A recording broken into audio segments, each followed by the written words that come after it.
All right, here's a quick video on how to troubleshoot slash test your fuel gauge for your FJ40.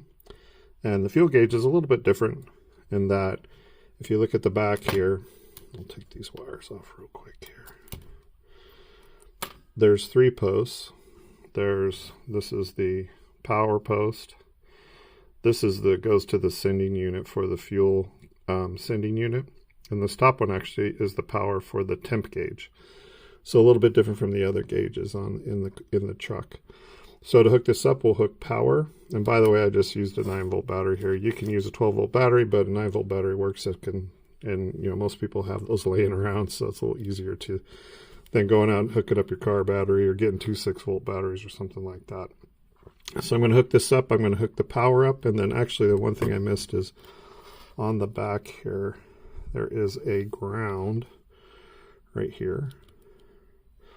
I'm going to click that ground up, and that goes to the negative.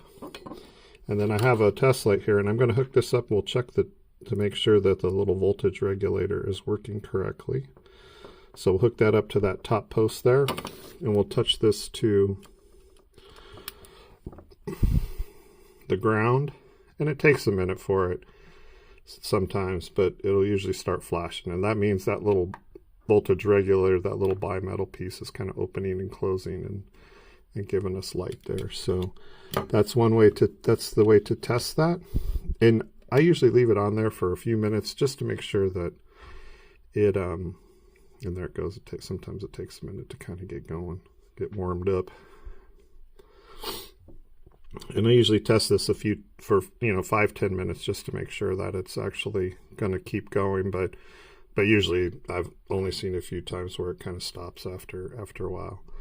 Okay, so that's one way to test that your power to your temp gauge is working correctly. The other half of the gauge is obviously going to the sending unit on the fuel tank. And you can test this by just taking this same test light here and jumping it across here and then touching that to ground. And you'll kind of get the same flash a little bit quicker.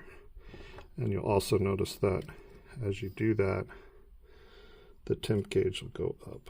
Now this test light is about I think it's about 10 ohms, which is should put it all the way up to full.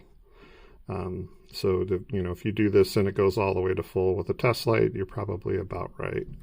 The other thing that you can do if you want to be a little more precise is you can get these resistors off of eBay, and this is a 16 ohm, I have a 25 ohm, and you can put these together, kind of serially or however you want to kind of get the configuration you want. So like 120 ohms would just be empty, 40 ohms would be half full, and then like between 17 is full. So, but that's how you can test that.